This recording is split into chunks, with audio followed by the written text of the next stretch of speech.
Halo, selamat pagi Smart People semua. Semoga Smart People dalam keadaan sehat semuanya. Selamat datang di Morning Stock Picks bersama RHB Sekuritas.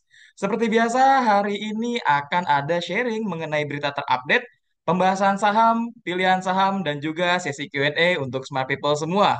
Perkenalkan, saya Fala sebagai retail analis, serta hari ini saya juga ditemani oleh Kak Vanessa, di mana beliau merupakan tim riset dari RHB Sekuritas, dan hari ini beliau juga akan memaparkan informasi pasar dan sektor tertentu.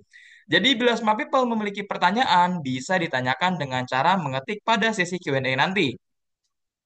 Sekarang kami akan membahas mengenai berita yang sedang terjadi dan kami juga akan mengulas pilihan-pilihan saham yang bisa dipertimbangkan nantinya oleh Smart People. Untuk beritanya pada hari ini adalah perang dagang Amerika versus China memakan korban baru, batu bara. Di mana perang dagang US dan juga China memasuki babak baru yang menandai fase baru dalam persaingan AS dan juga China, di mana kedua negara berusaha memaksimalkan pengaruh ekonomi dan politik mereka di tingkat global. Sementara Amerika mengandalkan kekuatan konsumen dan dolar yang kuat, China mencoba menavigasi tantangan ini dengan strategi ekonomi yang lebih matang. Namun, resiko eskalasi lebih lanjut tetap tinggi yang dapat berdampak pada stabilitas ekonomi global dalam jangka panjang. Ekonomi China sangat bergantung pada sektor manufaktur dan ekspor dengan Amerika Serikat sebagai dagang terbesar untuk perdagangan bilateral. Namun, kebijakan terbaru Presiden Amerika, Mr. Donald Trump, berpotensi mengguncang fondasi ekonomi China, di mana harga batu bara terus mengalami penurunan khususnya setelah perang dagang antara Amerika Serikat dan juga China dimulai dengan saling memberikan tarif yang lebih tinggi. Dilansir dari Refinitiv, di mana harga batu bara pada 6 Februari 2025 tercatat sebesar 113 US dollar per ton atau turun 1,9% dibandingkan penutupan perdagangan pada 5 Februari 2025 yang sebesar 114,75 US dollar per tonnya, di mana harga emas hitam ini terus mengalami penurunan pasca Presiden Donald Trump dan pemimpin China Xi Jinping resmi memulai babak baru perang dagang dengan menerapkan serangkaian tarif balasan yang berpotensi memiliki dampak luas terhadap rivalitas ekonomi US-China di panggung global. Perang tarif antar US dan China diperkirakan akan menciptakan potensi kelebihan pasokan batu bara US yang ditawarkan di Asia karena pengalihan dari China. Dikutip dari S&P, hampir tidak ada penawaran untuk pengiriman batu bara laut Amerika Serikat baru di China pada Rabu 5 Februari atau hari pertama pasar China kembali dibuka, di mana tarif impor tambahan 15% yang mulai berlaku pada 10 Februari di atas tarif 3% yang ada ini akan sangat menyakitkan. Sebaliknya, harga batu bara kokas semi lunak Amerika Serikat Bailey di sisi pelabuhan China dilaporkan sedikit naik sebesar 20-30 CNY per tonnya atau Chinese Yuan menjadi 1070 sampai 1080 per ton di tengah antisipasi berkurangnya pengiriman Bailey ke China setelah penerapan tarif. Secara bersamaan, penjual batu bara US ke China dilaporkan berlomba-lomba mencari pembeli alternatif di wilayah tersebut dengan beberapa di antaranya bahkan menahan pengiriman yang sudah dalam perjalanan. Sumber lain mengatakan adanya kemungkinan lebih tinggi untuk minat potensial dari India dan Asia Tenggara untuk pengiriman batu bara Amerika Serikat yang terdampak, mengingat situasi margin baja yang rendah yang baru-baru ini dihadapi oleh produsen baja regional. Dan pelaku pasar batu bara di India menyebut adanya peningkatan pengiriman batu bara Amerika Serikat yang ditawarkan setelah China mengumumkan tarif balasannya. Namun sejauh ini tidak ada harga tawaran pasti yang menarik karena penjual sebagian besar masih mencari pembeli yang tertarik. Di mana dan China telah mengimpor 10, juta batu bara, mega MT batu bara metalurgi asal Amerika Serikat pada tahun 2024 atau setara dengan 8,7% dari total impor negara tersebut. Untuk sektor yang berdampak, kita akan melihat sektor komoditi batu bara ini yang tentu akan sangat berdampak dengan adanya berita dan juga kondisi perang dagang Amerika dan juga China.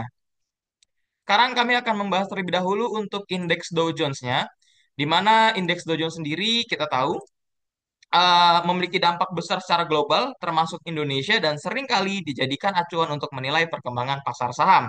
Meskipun pada kenyataannya pergerakan ISG tidak selalu sejalan. Baik, kita akan masuk kepada chart dari DJI. Di sini jikalau kita melihat dari chart DJI memang secara tren ini menandakan masih ada potensial upside, masih ada potensial kenaikan dari chart DJI atau Dow Jones Industrial Average dengan kemarin turun minus 0,28% ke 44.747.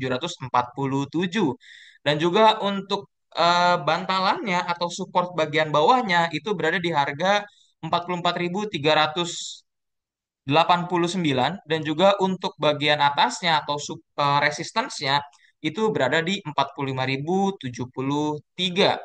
Secara stokastik memang masih dalam kondisi overbuy atau sudah jenuh beli, ini sudah sangat di atas, maka kita akan memperhatikan di titik resistance-nya di 45.073. Lalu selanjutnya kita akan melihat indeks DAX, di mana indeks DAX sendiri mencerminkan kinerja dari 40 perusahaan terbesar dan paling liquid di Bursa Efek Frankfurt Jerman, dan sekaligus menjadi tolak ukur penting untuk memahami kondisi ekonomi di Eropa secara keseluruhan. Jikalau kita lihat secara indeks DAX sendiri kemarin itu naik sebesar 1,47%, dan ini sudah mendekati area atasnya, area resistance-nya, di mana ini akan menahan area resistance itu berusaha menahan pergerakan harga untuk naik lebih tinggi lagi di harga 21.935 smart people. Dan untuk area supportnya atau area bantalan bawahnya based on Fibonacci itu berada di titik 21.395. Dan kemarin DAX berada di harga 21.902. Dan untuk info komoditas, my people, harga emas itu masih naik, gold itu masih naik 0,23% ke 2.883 per troy ounce-nya, di mana dalam beberapa minggu terakhir memang harga gold itu selalu menyentuh all-time high-nya atau ATH-nya. Ini menandakan memang masih adanya efek dari perang dagang antara US dan China yang membuat banyak dari investor beralih ke safe haven untuk sementara. And then untuk timah itu naik 1,76% sama people ke 30.800. Untuk crude oil atau minyak mentah WTI itu tidak naik tidak turun sama people di 0% di 70,61 US dollar per barelnya. Untuk harga CPO naik 0,48% ke 4.613 US dollar, dan juga untuk nikel minus 1,85% ke 15.876 US dollar. Kita akan masuk kepada market Indonesia di IHSG. Smart people, kita tahu kemarin IHSG mengalami penurunan yang sangat dalam, di mana banyak terjadi pembuangan atau investor banyak keluar, terutama di saham-saham big banks pada hari kemarin. Dan kemarin kalau kita lihat IHSG itu minus 2,12%. Ini sungguh kondisi yang sangat mengejutkan ya, karena minus 2,12% memang di antara indeks lainnya, ISG kemarin menjadi salah satu indeks yang merah dibandingkan dengan bursa di Asia. Seperti itu, Smart People. Di mana dan ini menembus support sebelumnya di 6957, maka this is support become resistance. Jadi ketika supportnya ditembus, maka itu akan menjadi resistance baru. So, untuk nilai resistance barunya berada di 6957 atau di Fibonacci 78,6%, Smart People. Dan juga untuk support terbarunya ini adalah the lowest point itu di 6.698, di mana ini adalah lowest point di tahun lalu di Juni 2024.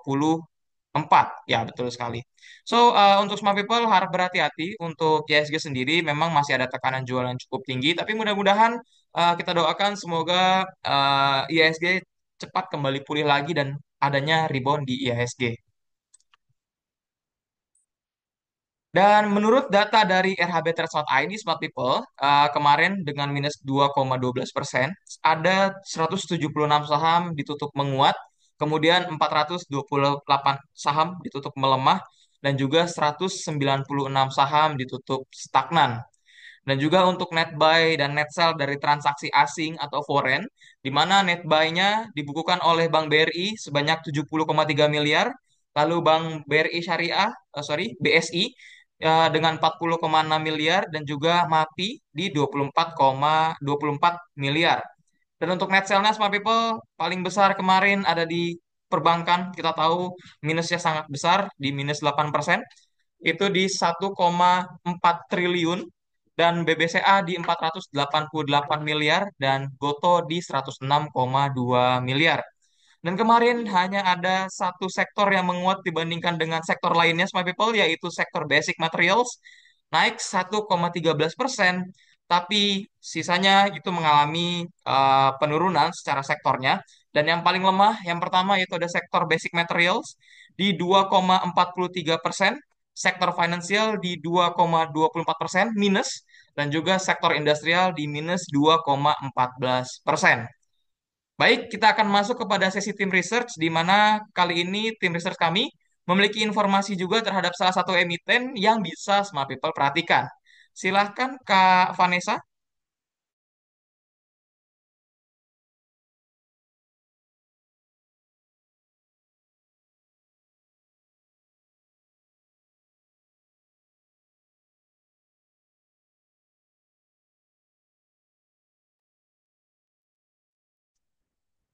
Baik, Smart People, sembari kita menunggu Kak Vanessa, kita akan masuk kepada dua pilihan saham pada hari ini, yaitu yang pertama, kita akan share terlebih dahulu untuk chartisnya.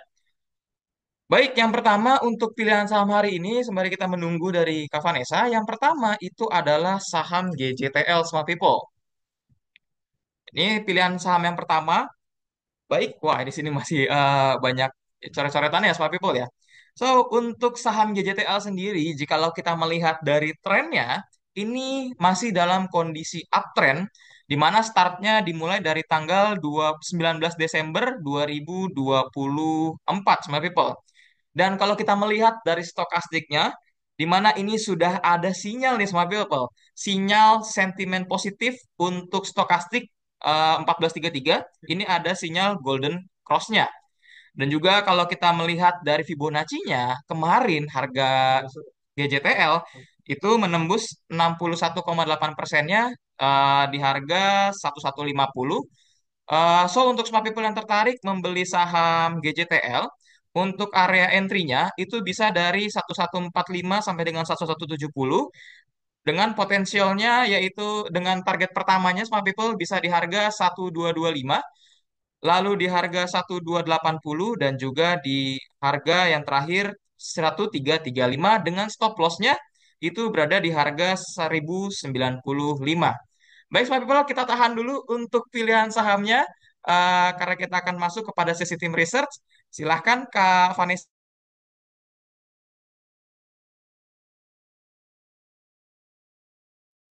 Oke, halo Mas Pagi, halo teman-teman Smart People. Ya, jadi kalau misalnya kita lihat untuk dari hari ini ya, kita ada satu saham yaitu Kalbe Farma. Kita lihat untuk dari Kalbe Farma itu, hmm, bentar ya, saya share screen. Oke. Untuk Kalbe Farma, kita masih maintain buy karena memang kalau ngelihat indikatif resultnya juga masih inline. Lalu juga untuk dari itu baik secara top line maupun bottom line. Lalu kalau untuk dari earning assumption kita ada sedikit adjust. Tapi kalau untuk guidance di 2025, kalau kita lihat memang arahnya itu adalah pertumbuhan top line dan bottom line ada di 8 sampai 10%. Which is ini secara margin itu maintain ya di sini.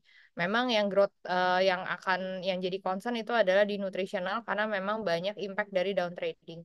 Hmm, Capex itu sekitar 1 triliun, lebih kurang mirip dengan tahun lalu. Inventory days akan makin turun, itu sesuai dengan guidance-nya company, which is ini resulting into better working capital.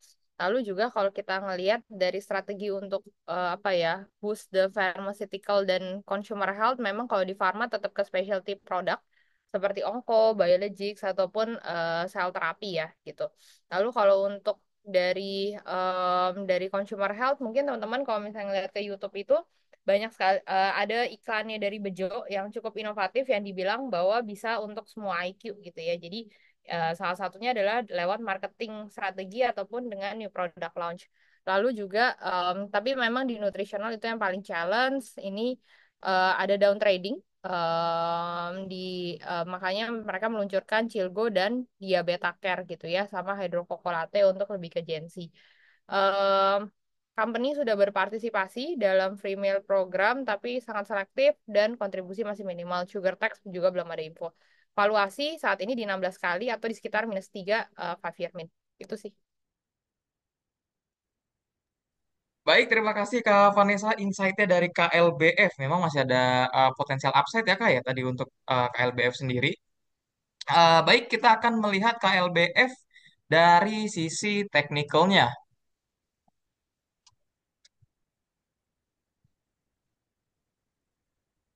Oke. Baik, untuk dari sisi teknikalnya KLBF, sebentar kita akan lihat. Untuk sisi teknikal dari KLBF sendiri memang kemarin naik cukup tinggi ya Smart People, di mana 7,44% kenaikannya, dan juga ini mencoba untuk menembus Fibonacci 50%-nya atau Fibonacci Golden Ratio-nya Smart People di harga 1295. Mudah-mudahan hari ini jikalau memang dia bisa menembus Fibonacci 50%, ini akan menjadi salah satu katalis positif bagi saham KLBF itu sendiri. Nah, untuk smart people, jika lo melihat dari stokastiknya juga kemarin di 2 hari lalu itu sudah ada golden cross, di mana ini menjadi salah satu katalis positif juga untuk KLBF sendiri. Bila smart people tertarik untuk membeli saham KLBF, untuk area entry-nya kita, karena kemarin naiknya cukup tinggi di 7%, kita akan menggunakan strategi buy on weakness di half candlestick atau di tengah candlestick, yaitu start dari 1270 sampai dengan 1295 untuk area entry buy-nya.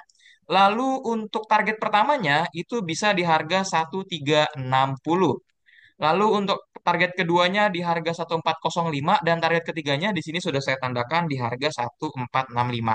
Nah, untuk stop lossnya Smart People itu bisa di harga 1205 untuk stop loss dari KLBF itu sendiri. Tapi kalau Smart People bisa mendapatkan di area bawah atau half candlestick, stop lossnya menjadi lebih kecil jadi hanya -5%. Tadi -6%. Baik, itu untuk saham KLBF. So, selanjutnya tadi kita akan melanjutkan pilihan saham pertama tadi sudah ada GJTL, lalu pilihan saham kedua itu ada Bukalapak. Baik, untuk saham Bukalapak memang secara tren Smart People itu masih dalam kondisi sideways, di mana sideways ini berada di area Fibonacci 78,6% sampai 61,8% atau 0,618. Dan kemarin sudah berusaha menembus nih Smart People daripada Fibonacci 0,618-nya di harga 124, di mana ini menjadi salah satu katalis positif apabila tidak ada rebound di harga Fibonacci tersebut. Untuk smart people yang tertarik membeli saham Buka untuk area entry buy-nya, kita bisa membeli di harga 122 sampai dengan 125, di mana 122 ini berada di garis moving average 50-nya, dan juga ini menjadi moving average yang cukup kuat sementara di saham Buka ini. Itu untuk area entry-nya, Smart People, dan untuk area stop loss-nya itu berada di Fibonacci sebelumnya, yaitu di harga 110 di Fibonacci 78,6%-nya. Dan target pertamanya Smart People itu berada di harga 132, target keduanya berada di 137, dan target ketiganya berada di 143 untuk saham Buka atau pilihan saham kedua kita. Baik, Smart People, kita akan masuk pada sesi Q&A. Ini adalah salah satu sesi yang ditunggu-tunggu untuk Smart People semua. So, bagi Smart People yang ingin bertanya mengenai perkembangan saham dari segi teknikal, bisa tolong tulis di kolom chatnya. Oke, baik. Untuk yang pertama kita lihat dulu ada dari Pak Usman. Mohon bisa bahas WIRG, BRMS, dan juga Dewa. Baik, kita akan membahas yang pertama dari WIRG-nya dulu, di mana ini salah satu saham yang banyak sekali informasi yang masuk kepada saya. Dan kalau kita melihat WRG masih dalam kondisi yang sama, uptrend, lalu ada konsolidasi Smart People. Wah, ini masih terbentuk ya di sini. Di mana kalau kita lihat memang ini masih dalam area entry buy-nya. Kalau kita waktu itu tanggal 30 Januari, ini area entry buy-nya masih di 105. So, untuk Smart People yang tertarik untuk membeli saham WRG, untuk area buy-nya yang pertama karena terakhir di 105.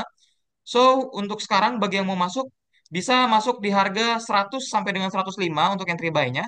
Untuk stop loss-nya bisa di bawah di 97 jikalau break down di bawah 97 bisa dijual saja karena untuk ini sudah lebih dalam. Dan juga untuk target pertamanya bisa di 118, target keduanya di 124, dan target ketiganya di 129. Lalu selanjutnya tadi setelah WRG ada BRMS. Ah, baik. BRMS, jikalau kita lihat dan kita tahu harga emas itu sangat tinggi sekarang, sedang tinggi-tingginya. So, ini menjadi salah satu saham yang memiliki terkena dampak dari adanya komoditas emas ini, kenaikan harga komoditi emas. So, kalau kita melihat daripada trennya, memang masih dalam kondisi early downtrend dari saham BRMS ini. Setelah kemarin sebelumnya ada upside yang cukup tinggi, tapi di sini ada potensial membentuk pattern inverted head and shoulders, di mana pattern ini adalah salah satu pattern rebound, pattern yang menandakan akan adanya rebound. Di mana di sini kalau kita lihat ini untuk shoulders yang pertama, lalu di sini adalah headnya, dan di sini akan potentially membentuk shoulders yang kedua di area sininya. Baik itu untuk BRMS. So, untuk smart people yang tertarik membeli saham BRMS di mana memang lagi ada kenaikan dari harga emas itu sendiri, bisa area entry buy-nya start dari 378 sampai dengan 392. Memang cukup jauh karena kita tahu kemarin BRMS diisukan atau ada informasi akan masuk MSCI tetapi tidak jadi. So, harap berhati-hati untuk saham BRMS, kita masuknya lebih rendah 378 sampai 392 dengan nilai stop loss-nya berada di harga 366. Target awalnya di 416, target keduanya di 436, dan target ketiganya di 446 untuk saham BRMS. Lalu selanjutnya ada saham Dewa. Untuk saham Dewa sendiri, dalam beberapa hari terakhir, kemarin juga ada isu tentang PSAB ya, mengambil atau mengeluarkan ada kerjasama dengan PSAB.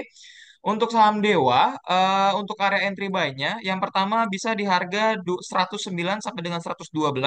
Untuk stop loss-nya bisa di harga 105. Untuk area pertamanya, area jualnya di 121, lalu di 124, dan juga yang terakhir di highest sebelumnya yaitu di 129 untuk saham Dewa. Semoga menjawab pertanyaannya dari Pak Usman. Lalu selanjutnya GJTL dan KLBF view-nya bisa untuk long term atau short. Baik, sebenarnya tadi untuk GJTL sendiri, untuk trading plan yang dibuat dari GJTL itu memang dibuat bisa untuk menjadi long term juga. Jadi ini untuk swing trading juga, smart people. Jikalau eh, daripada trading plan yang dibuat tadi, yaitu entry buy-nya di harga 1170 sampai dengan 1145 itu untuk area entry buy-nya, lalu stop loss-nya itu berada di harga di sini, di harga 1095, target pertamanya yaitu berada di harga 1225, lalu di harga 1245, dan yang terakhir di harga 1280. Memang kami melihat di sini untuk dua potensial, yaitu untuk day trade dan juga untuk swing trade-nya. Begitu pula dengan KLBF yang tadi kita bahas, untuk trading plan-nya memang dibuat untuk day trade, bisa dipakai untuk day trade, dan juga ada potensiali itu menjadikan sebagai swing trade juga. Baik, selanjutnya untuk emiten financial seperti BBCA, Mandiri, untuk stop loss di berapa? Kita lihat untuk BBCA. Kemarin kita tahu BBCA dan Mandiri ini adalah dua saham banking yang paling dijual oleh asing ya, semua people, terutama BMRI sampai asing keluar 1,4 triliun. So, untuk BBCA di sini support berikutnya itu berada di harga di harga 8775, semua people. Ini menggunakan Fibonacci dan this is the lowest point pada tahun 2024. Lalu setelah dari 8775 itu ada di 8650 untuk support berikutnya atau minus 3% dari titik sekarang. So, tetap harap berhati-hati dan jikalau belum punya sahamnya, bisa wait and see terlebih dahulu. Kita bisa menggunakan buy on weakness di titik-titik support tadi. Lalu untuk saham Bank BMRI sendiri atau Bank Mandiri, memang kalau kita melihat karena kemarin turunnya cukup dalam, itu di sekitar minus 8% ya untuk Bank Mandiri. Ya, minus 7,69%. Untuk support berikutnya itu berada di 4970, Smart People. Di sini support yang selanjutnya di minus 2,68% dari titik sekarang atau titik terakhir, di mana ini bisa menjadi area entry buy on weakness untuk saham BMRI sendiri. Ini based on Fibonacci yang dibuat di tahun lalu. Lalu untuk support berikutnya untuk BMRI itu berada di harga 4780. Wah, ini sangat jauh sekali ya, semua people. Ini di tahun kita lihat terbentuknya di tahun 2023 di harga 4790, tapi kita berharap mudah-mudahan tidak turun jauh lebih dalam lagi untuk saham Bank Mandiri dan juga saham BBCA-nya. Untuk SSIA, jikalau kita lihat untuk SSIA sendiri memang memang masih dalam kondisi turun ya, downtrend ya dalam beberapa hari ke belakang. Dan untuk support terakhirnya untuk SSIA itu memang sudah dekat supportnya di 930 yang pertama. Lalu yang kedua di sini cukup dalam lagi supportnya 925 ya 930. Lalu support keduanya selanjutnya itu ada di sini, ada di harga oh di jauh dalam sekali. Oke, di 900 di 880 untuk support berikutnya dari SSIA. Ini menjadi titik stop loss ataupun bisa menjadi area entry buy jikalau memang sangat tertarik untuk membeli saham SSIA-nya. Baik, lalu selanjutnya pelemahan ISG diperkirakan sampai kapan dan sama apa yang patut dihindari, lebih dominan mana antara sentimen domestik versus global. Memang ISG pelemahannya sampai kapan kita tidak bisa eh, mempredik, kita hanya bisa melihat ketika sudah ada rebound based on technical analysis, ketika sudah ada tanda rebound itu bisa menjadi tanda terakhir bahwa ISG selesai perlemahannya. Jadi kita harus update terus mengenai technical analysis dari ISG itu sendiri. Semoga menjawab tadi pertanyaan dari Pak Un Putra dan juga Bu Tiwi. Selanjutnya ada Pak Rizal, CTRE, BSDE, dan juga Powon. CTRA, baik. Oh, salah. Oke. Baik, untuk saham CTRA sendiri, kalau kita lihat, ini salah satu saham properti ya. Baik, kita menunggu dari ininya. CTRA, BSD, dan Pewon ini semua adalah salah tiga dari saham properti. Dan kalau kita lihat CTRA sendiri, sebelumnya trading plan yang dibuat itu sudah hit di 7% ya, Smart People. Kenaikannya di titik highest-nya. So, bagi Smart People yang membeli di tanggal 17 Januari di Morning Stock Picks pada saat itu, ini berarti sudah menyentuh TP1-nya. Karena biasanya kami menentukan TP1 di 7%, 6 sampai 7%. So, selamat untuk yang membeli saham CTRA dan udah hit TP1-nya.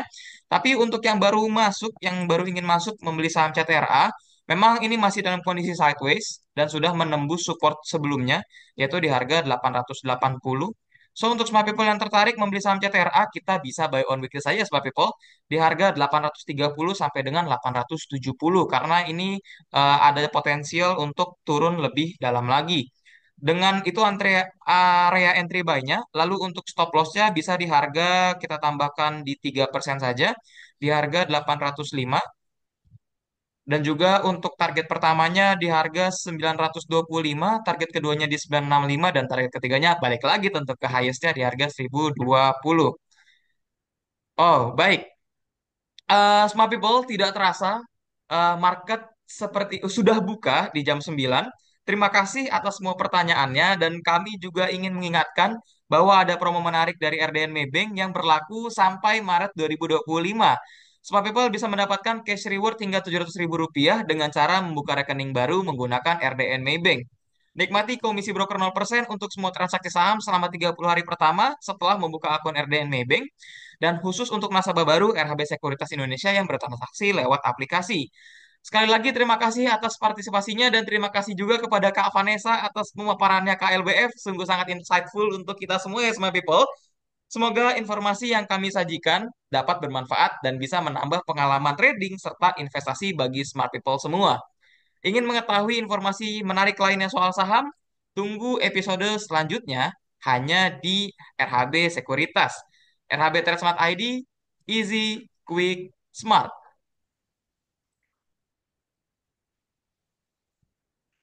Thank Baik, you. sama-sama Kak Bu Tiwi, sama-sama Pak Rizal, dan terima kasih Kak Vanessa.